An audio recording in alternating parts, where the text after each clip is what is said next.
Ya, sudah. Satu ayat ini saja. Oke, Ya. silakan dibaca, Mas. Artinya nanti dari teman-teman Putri saja. Oh. A'udzu billahi minasyaitonir rajim. Ya ayyuhalladzina amanu taqullaha wal tanzur nafsum ma qaddamat lighadin wattaqullaha innallaha khabirum bima ta'malun. Shadaqallahul adzim. Terima kasih kepada Mas Dia. Untuk artinya, boleh saya minta tolong kepada siapa ya? Mbak Rina. Ada Mbak Rina? Rina. Iya, Ustazah. Oke, silakan. Mohon dibaca artinya ya, Mbak. Baca Hai artinya. orang-orang yang beriman, bertakwalah kepada Allah, dan hendaklah setiap diri memperhatikan apa yang telah diperbuatnya untuk hari esok. Dan bertakwalah kepada Allah. Sesungguhnya Allah Maha mengetahui apa yang kamu kerjakan. Oke, terima kasih. Ya, dari maknanya secara harfiah ini, dari terjemahnya sebenarnya sudah bisa kita sedikit banyak kita tahu ya bahwasanya memang muhasabah itu adalah sesuatu yang seharusnya bisa kita lakukan setiap hari, sesuatu yang tidak seharusnya kita tinggalkan, karena kehidupan kita di dunia ini adalah suatu ladang untuk kita bisa beramal, menabung untuk kelak dijadikan bekal untuk kehidupan akhirat. Oke, adapun asbabun nuzul pada ayat ini adalah, ini sebelum saya jelaskan ini ya, ini hadis Rasulullah yang berkaitan dengan ayat ini. Dulu pada suatu hari ya, Imam Ahmad mengatakan pada bahwasanya Rasulullah ini ceritanya banyak ya, dari siapa menceritakan, dari siapa tidak saya sebutkan biar teman-teman nggak bingung. Jadi ini yang meriwayatkan adalah Imam Ahmad.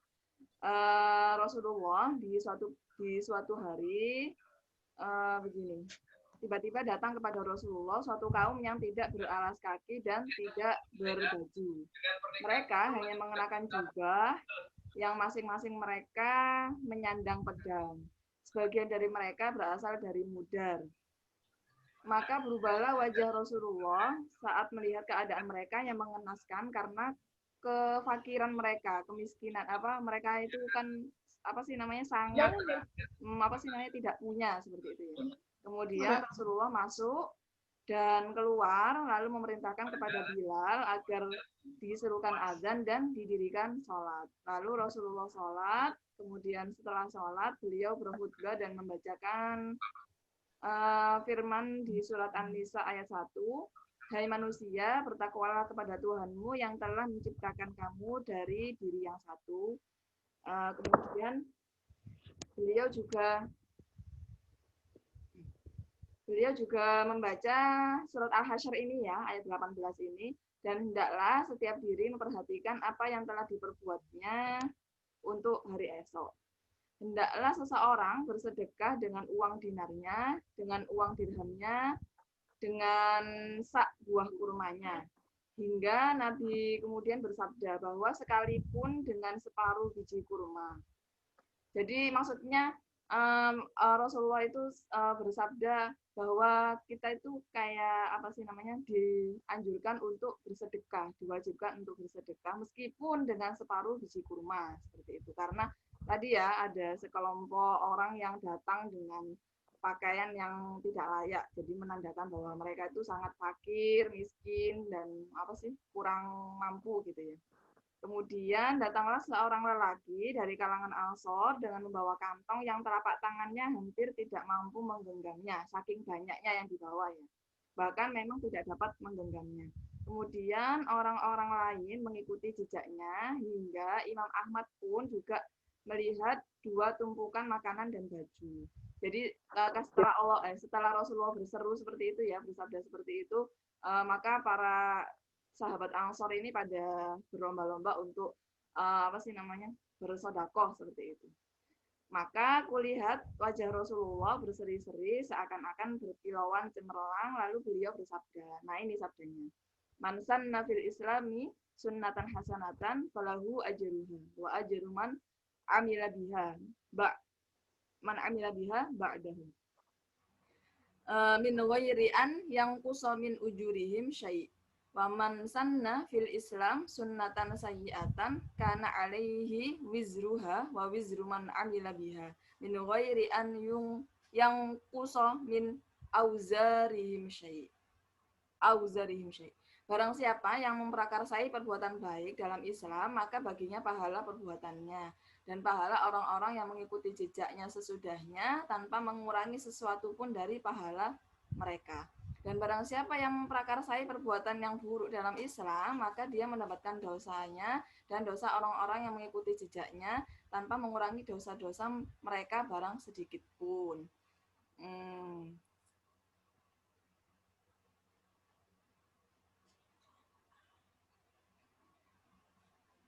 Sebentar ya. Oke. Di sini teman-teman sudah paham ya insya Allah hadisnya. Jadi kalau kita memang jadi inisiator ya, yang orang pertama yang menginisiasi sebuah perbuatan baik dalam kebaikan, ya perbuatan baik ya dalam kebaikan. Maksudnya jadi kelak kita akan mendapatkan pahalanya dan pahala orang-orang yang mengikuti jejaknya. Jadi betapa dahsyatnya ya, betapa kerennya pahala yang terus mengalir ketika kita mau memulai suatu kebaikan kalau ada orang lain yang mengikutinya. Dan sebaliknya, kalau kita memulai suatu keburukan, kemudian ada orang lain yang mengikuti, maka orang yang mengikuti, maka kita yang memulai keburukan ini pasti akan kedapatan dosanya seperti itu. Jadi naudzubillah, ini adalah anjuran agar kita dalam kehidupan sehari-hari selalu berupaya untuk melakukan amal-amal kebaikan. Nah, kalau ada orang lain yang mengikuti, kita akan kebagian baiknya. Nah, jangan sampai sebaliknya, seperti itu. Berikutnya, kita langsung masuk ke tafsir penggalan ayatnya ya. Ini saya bagi menjadi 3 kalau nggak salah. Yang pertama ini ya ayyuhalladzina amanu taqullah, wahai orang-orang yang beriman, bertakwalah kepada Allah. Kalau di tafsir Ibnu Katsir ini ya. Tafsirnya, perintah untuk bertakwa kepada Allah. Yang pengertiannya mencakup mengerjakan apa yang diperintahkan olehnya dan meninggalkan apa yang dilarang olehnya. Ini insya Allah teman-teman sudah pada paham karena bab takwa ini insya Allah sudah dijelaskan dari zaman teman-teman masih SD. Berikutnya untuk penggalan ayat yang kedua, wal tanzur nafsum ma qaddamat lighad. Dan hendaklah setiap diri memperhatikan apa yang telah diperbuatnya untuk hari esok, yaitu akhirat. Tafsirnya, yakni hitung-hitunglah diri kalian sebelum kalian dimintai pertanggungjawaban. Dan perhatikanlah apa yang kamu tabung buat diri kalian berupa amal-amal solih untuk bekal hari kalian dikembalikan. Yaitu hari dihadapkan kalian kepada Tuhan kalian. Seperti itu. Jadi memang kita tidak dianjurkan lagi, diwajibkan ya untuk selalu menilai diri kita, mengevaluasi diri kita di dunia ini, kalau bisa ya setiap hari ya, misal menjelang tidur gitu ya, seharian ini aku sudah ngapain aja, hal-hal baik apa saja yang sudah aku lakukan, hal-hal buruk apa yang sudah aku lakukan. Nah, seperti itu sehingga untuk menyambut esok hari kita bisa meningkatkan kebaikan yang sudah dilakukan dan meminimalisir keburukan yang dilakukan di hari sebelumnya seperti itu. Karena ini tujuannya untuk untuk mengukur kita ini sudah layak nggak sih untuk bisa membeli surganya Allah gitu ya.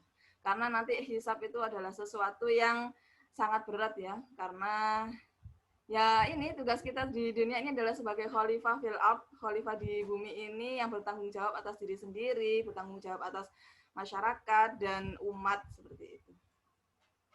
Berikutnya untuk tafsir penggalan yang ketiga, wattaqullah, dan bertakwalah kepada Allah, ini diulangi lagi ya. Ini maknanya yaitu maksudnya adalah mengukuhkan kalimat perintah takwa yang sebelumnya. Jadi kan ya ayyuhalladzina amanu taqullah. Kemudian sama Allah dianjurkan diulangi lagi di ayat di penggalan yang berikutnya. Ini maksudnya agar semakin menekankan, mengukuhkan bahwasanya ini ittaqullah. Bertakwa kepada Allah itu adalah sesuatu yang harus kita tanamkan gitu ya dalam kehidupan kita di dunia. Karena kalau kita takwa, insya Allah akan selalu merasa diawasi, sehingga apa yang kita kerjakan selalu adalah hal-hal yang baik seperti itu.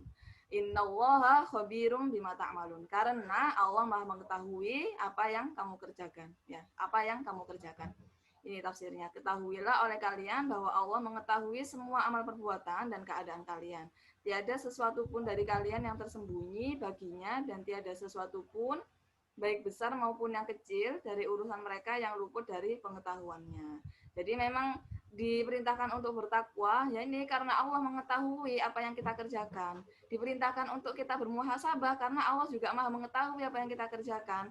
Sehingga ya sebisa mungkin setiap hari kita selalu mengevaluasi diri sendiri apa yang sudah kita lakukan sepanjang usia ini, seperti itu. Kemudian tafsirnya insya Allah sudah selesai ya, karena hanya satu ayat saja, tidak banyak kebetulan. Kemudian saya tambahkan sedikit tentang manfaat muhasabah. Sebenarnya kita ini sudah bermuhasabah setiap hari nggak sih? Nah, kalau saya tanya teman-teman, kira-kira sudah bermuhasabah setiap hari? Ada yang angkat tangan nih, yang mau menceritakan bentuk muhasabahnya setiap hari seperti apa? Ustadzah Hikmah boleh menunjuk salah satu anak, boleh putra atau putri untuk ini, menceritakan bentuk muhasabahnya. Bentuk muhasabah. Oke, baik. Sebelum anak-anak ada yang angkat tangan, sebelum Ustadzah menunjuk, mungkin ada yang mau bersedia. Silakan. Silakan rasain, ya. Kalau nggak ada, akan Ustadzah tunjuk. Muhasabah apa saja ya, bisa yang kemarin atau yang dulu masa kecil, muhasabah yang selama ini pernah dilakukan gitu ya. Karena belum ada yang raise hand, saya minta tolong dari yang putra dulu ya, Ustazah. Mas Kowi. Ya, Ustazah. Mas Kowi pernah melakukan muhasabah, mungkin bisa punya pengalaman muhasabah yang pernah Mas Kowi akan bisa diceritakan, bisa berbagi. Muhasabah itu evaluasi ya, Ustazah? Ya. Evaluasi. Ya, biasanya setelah sholat, Ustazah. Kayak gimana muhasabahnya, Mas? Ya, dikir-dikir, Ustazah. Dikir-dikir baca, terus dibaca artinya Al-Quran itu, Ustazah. Sedikit-sedikit, meskipun nggak sampai asbabun nuzul, kemudian tafsir Ibnu Katsir, dan lain-lain. Minimal dibaca sedikit-sedikit artinya, Ustazah. Kalau untuk keseharian Mas Kowi, pernah nggak maksudnya dalam suatu momen tertentu Mas Kowi itu flashback gitu loh, seharian ini aku udah ngapain aja sih gitu, pernah nggak kayak gitu? Jarang sih, Ustazah. Oke, terima kasih. Berikutnya untuk yang putri, Ustazah. Ya, terima kasih jawabannya, Mas.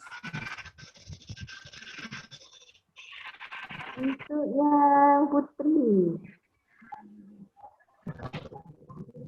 yang dari kelas 12 1 ya. Nah,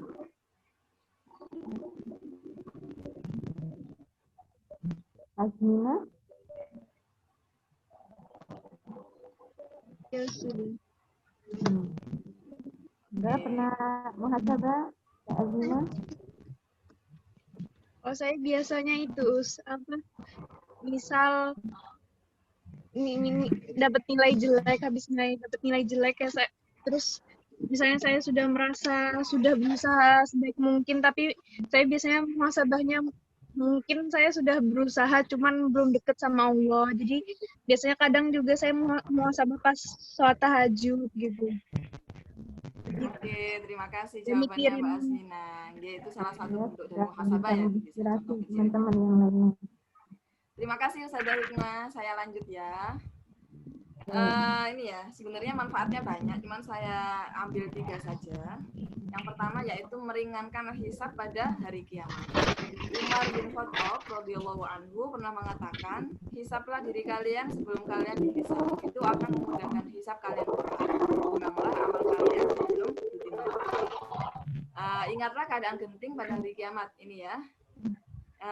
Di surat Al-Haqqah, yauma idzin tu'raduna la takhfa minkum khafiyah. Pada hari itu kamu dihadapkan kepada Rabb-mu, tiada sesuatu pun dari keadaanmu yang tersembunyi bagi Allah. Jadi kalau kita selalu mengingat ini, bahwa kalau kita akan dihadapkan kepada Allah di hari akhir nanti, di yaumul hisab nanti, maka tidak ada sesuatu yang bisa kita sembunyikan dari Allah. Maka ini yang akan mendorong kita untuk selalu bermuhasabah setiap harinya, seperti itu. Kemudian yang kedua, manfaatnya adalah membuat kita jadi terus berada dalam petunjuk, seperti itu. Sebagaimana disebutkan oleh Imam Al-Baydawi rahimahullah dalam tafsirnya, bahwa seseorang bisa terus berada dalam petunjuk jika rajin mengoreksi amalan-amalan yang telah dia lakukan. Sebenarnya ini kalau saya kait-kaitkan, kalau saya boleh mengaitkan, ini ada kaitan kita sholat sebanyak 17 rakaat yang minimal setiap harinya. Itu kan ada surat Al-Fatihah, di dalamnya ada ayat yang berbunyi ihdinas shiratal mustaqim, tunjukilah kami jalan yang lurus. Seharusnya kalau memang sholat kita itu sudah benar, maka kita bisa memaknai bahwasanya ihdinas shiratal mustaqim ini adalah bekal yang harus kita amalkan sehari-hari untuk selalu berada dalam petunjuk Allah, seperti itu. Sehingga kita selalu berhati-hati dalam beramal, dalam berbuat di kehidupan kita. Nah, ini manfaatnya adalah ini, ketika kita mau bermuhasabah maka kita akan selalu berada dalam petunjuk. Seperti itu. Kemudian yang terakhir, menjadikan seseorang bisa memanfaatkan waktunya. Dalam Tabyin Kadbi Al-Muttari, Ibnu Asakir pernah menceritakan tentang Al-Faqih Salim bin Ayyub Ar-Razi, bahwa ia terbiasa mengoreksi dirinya dalam setiap nafasnya. Ia tidak pernah membiarkan satu waktu tanpa faedah. Kalau kita menemuinya, pasti waktu Salim Ar-Razi diisi dengan menyalin, belajar, atau membaca. Ini ya, Masya Allahnya orang-orang terdahulu, bahwasanya mereka selalu mengutamakan ilmu dan selalu menuntut ilmu bagaimanapun keadaannya. Nih, contohnya selalu waktu yang digunakan untuk menyalin, belajar, atau membaca, seperti itu. Jadi kita sebagai generasi akhir zaman jangan sampai kalah dengan orang-orang yang terdahulu, yaitu terus selalu belajar dan menuntut ilmu. Ini kenapa kok kita muhasabah itu bisa membuat kita memanfaatkan waktu ya? Karena kalau kita melihat, ini ada surat Al-Ghasyiyah ayat 3 sampai 4. Jangan sampai kita itu sudah berusaha berpayah-payah, capek-capek belajar, capek bekerja, kemudian mengisi waktu dengan sesuatu yang bikin kita lelah gitu ya.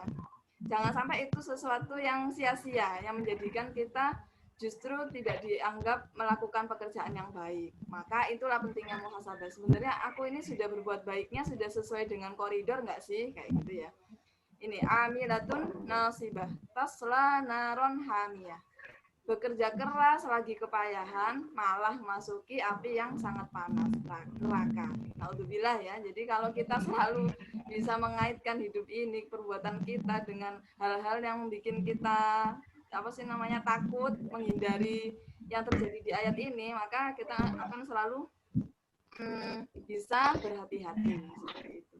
Kata Ibnu Katsir rahimahullah, seseorang menyangka telah beramal banyak dan merasakan kepayahan, tapi pada hari kiamat ia masuk neraka yang amat panas. Ini tafsirnya ya, tafsir dari Ibnu Katsir dari 2 ayat ini. Sehingga pentingnya muhasabah setiap hari adalah agar kita menyambut hari esoknya lagi itu selalu dalam kondisi jangan sampai waktu yang kita gunakan itu sia-sia, dan mengisi waktu yang Allah berikan kepada kita yaitu dengan hal-hal selain hal-hal yang bermanfaat, tapi juga hal-hal yang mengundang ridho Allah kepada kita, seperti itu, agar tidak terjadi hal ini. Sudah capek belajar, sudah capek ngapa-ngapain, tapi ternyata malah neraka yang kita dapat. Ini nanti saya jelaskan di akhir, ada kaitannya dengan niat kita sebenarnya. Oke, berikutnya cara kita bermuhasabah ya. Apa saja yang perlu kita muhasabah setiap hari ini ya. Sebenarnya juga ada banyak, saya ambil 5 saja. Yang pertama adalah mengoreksi diri dalam hal-hal wajib, dalam kewajiban kita sehari-hari sebagai hamba, sebagai manusia, sebagai anak, sebagai semua, sebagai peran yang kita lakoni di dunia ini. Sudah benar nggak sih? Sudah kita lakukan semuanya kah? Kalau sudah semua, apakah hal-hal yang diwajibkan ini sudah sesuai dengan tuntunan kah? Seperti itu. Kemudian berikutnya mengoreksi diri kita dalam hal-hal yang haram. Misal terkait dalam sumber-sumber makanan yang masuk ke dalam tubuh kita, zatnya halal atau tidak, kemudian sumbernya halal atau tidak, seperti itu, semacam itu ya. Kemudian selain itu juga ya, biasanya kalau ciwi-ciwi ini ya, akhwat ya, saya nggak tahu ya kalau ikhwan ya, mungkin kalau kebanyakan yang saya tahu kodratnya wanita perempuan itu adalah suka ngerumpi ya, maksudnya suka ngomong. Jadi jangan sampai ini, kita koreksi juga, jangan sampai mulut ini, lisan ini kita gunakan untuk ngerasani orang lain, ghibah seperti itu, ngerumpi hal-hal yang tidak bermanfaat. Itu ya salah satu contohnya. Karena kan ghibah itu kalau diibaratkan adalah seperti memakan bangkai saudara kita. Kemudian yang ketiga, mengoreksi diri atas kelalaian yang telah dilakukan. Nah, ini yang yang harus kita selalu ingat ya. Seharian ini kita lalai ngapain sih gitu ya, biar besok kita menghadapi hari esok jangan sampai kelalaian yang terulang di hari ini kita ulangi lagi, yang kita lakukan di hari ini terulang lagi di hari besok dan seterusnya.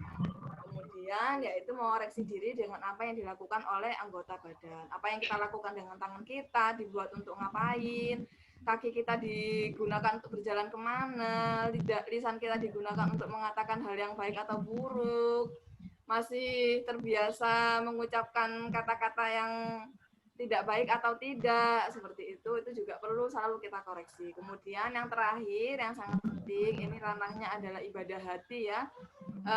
Separuh dari amal itu adalah niat. Jadi kita harus mengoreksi diri dalam niat kita menghadapi mengerjakan suatu amal di kehidupan kita.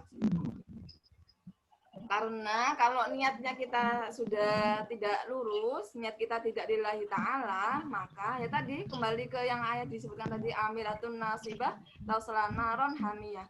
Maka kita sudah capek-capek berupaya di dunia ini, tapi ternyata tidak Allah beri ganjaran yang kita harapkan, malah Allah beri neraka. Karena ini sebenarnya muaranya adalah, awal mulanya adalah ini, niat. Kalau niat kita tidak benar, maka ya semua yang kita lakukan akan tidak menjadi sesuatu yang bernilai, seperti itu ya. Insya Allah karena niat ini ya, ibadah hati ya, ini memang sesuatu yang sangat berat, tapi kalau kita selalu melatih diri untuk selalu meluruskan niat setiap hari dengan memaknai ayat ihdinas siratal mustaqim tadi, maka insya Allah dalam menjalani hidup ini kita selalu senantiasa dalam petunjuk Allah. Oke, terakhir saya tutup dengan quote dari saya ambil di Goodreads ya. With the proper self-evaluation, failure is inevitable. Jadi kalau kita nggak melakukan evaluasi diri, maka ini kesalahan itu adalah sesuatu yang tidak bisa dielak seperti itu ya. Jadi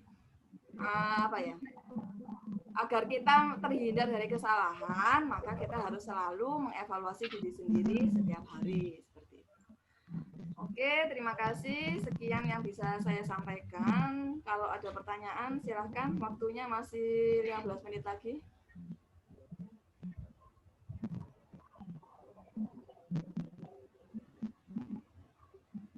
Saya stop ya.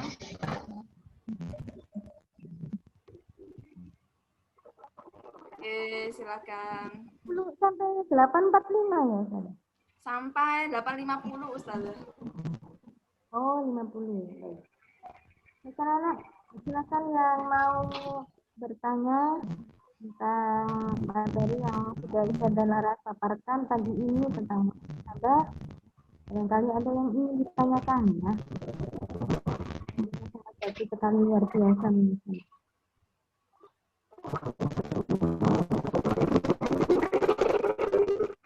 atau Putri?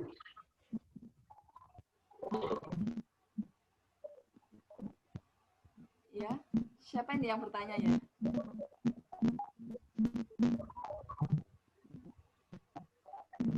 Terus ada yang ya, silakan.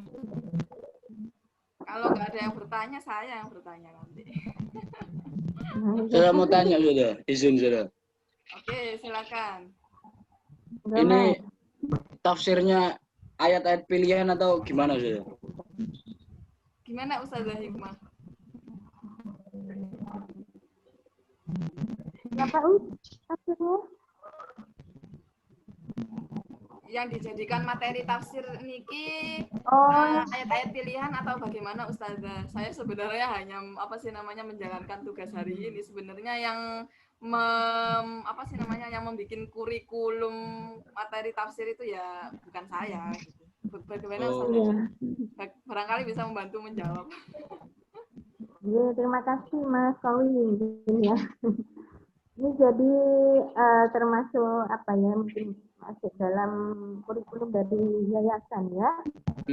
Dari SMP sama SMA itu sudah dikenalkan ya. Harapannya memang biar apa, mungkin ada banyak masukan ya. Kalau anak-anak lihat ya, ini sekolah kita SMA IP ya, IP Islam terpadu, sangat berbeda ya dengan sekolah-sekolah negeri yang lainnya, dan kita di sini ada dipadukan tentang ilmu keislaman.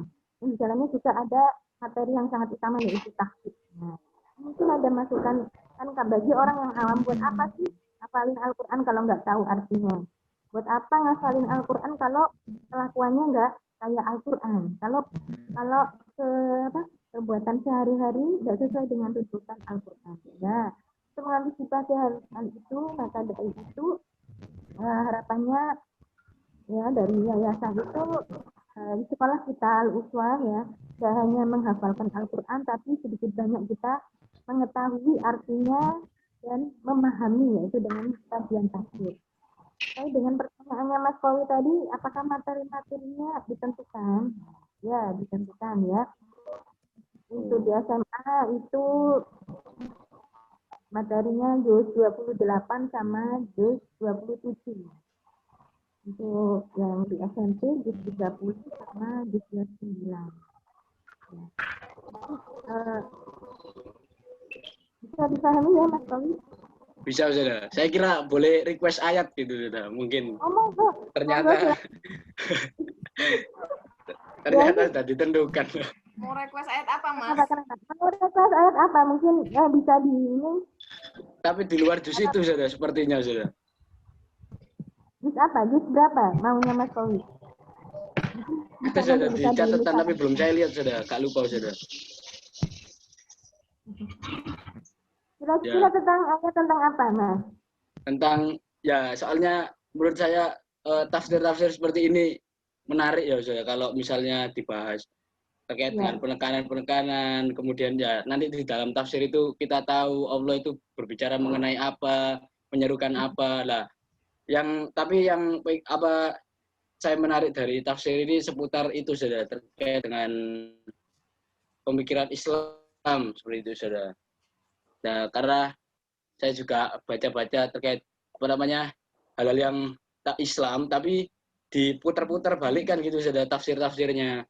Contoh misalnya pluralisme. Nah, itu seperti itu. Menurut saya juga berbahaya juga. Makanya saya perlu tafsir-tafsir seperti itu juga. Gitu sudah. Oke, matur nuwun sudah. Iya, terima kasih Mas Kowi. Nah, ya ini memang anak-anak. Monggo dari saudara mungkin ada ini mau menambahi. Insyaallah Mas Kowi. Bagus sih sebenarnya sarannya Mas Kowi ini ya, karena memang kita hidup di akhir zaman ini sudah tergerus oleh informasi-informasi yang bikin semuanya terasa abu-abu gitu ya. Tapi ya nanti kita bicarakan lagi bersama forum guru-guru Al-Quran ya. Semoga kalau memang bisa ya kita coba. Tapi kalau memang masih harus menyelesaikan juz ini dulu, kita selesaikan dulu. Terima kasih Mas Kowi untuk sarannya. Ada lagi yang mau bertanya?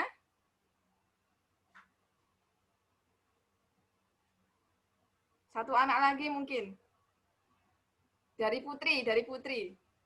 Ya, aja ya langsung ya. Oke. Langsung mawon, kurang 5 menit.